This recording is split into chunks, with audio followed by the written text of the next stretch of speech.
Welcome back to the 20th day for Labrynth to Lord Stanley. There were some NHL games with some intense action. Second period, the New York Rangers tied the Boston Bruins at 2 apiece.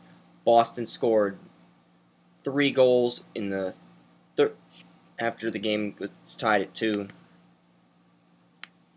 And Johnny Boychuk make it 2-1. Brad Marchand scores on a tip 4-2. Lucic, the Bruins won 5-2.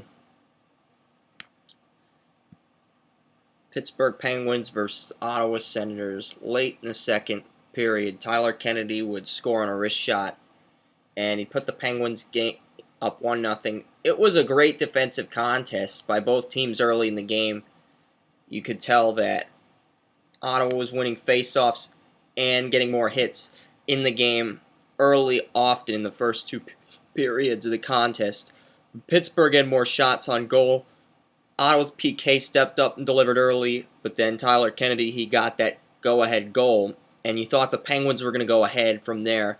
And then in the third period, with 28.6 seconds left, Daniel Alfredsson scores the goal, the game-tying goal that would send the game to overtime, and then Ottawa's late game goal sent the contest into overtime.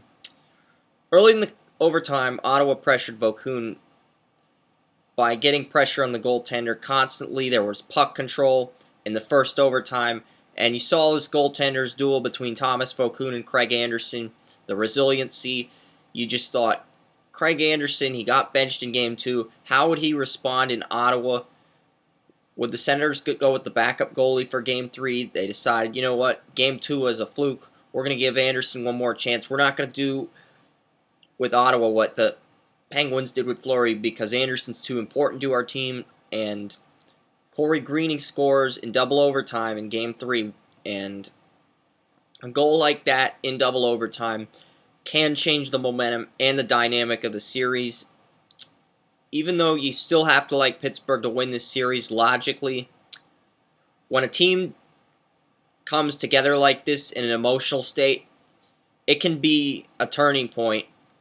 And I said before this series started that I like the Penguins in 7 games, and if Ottawa can win on Tuesday, and I'm pretty sure this is going to go 7 games, because Ottawa's back in it now.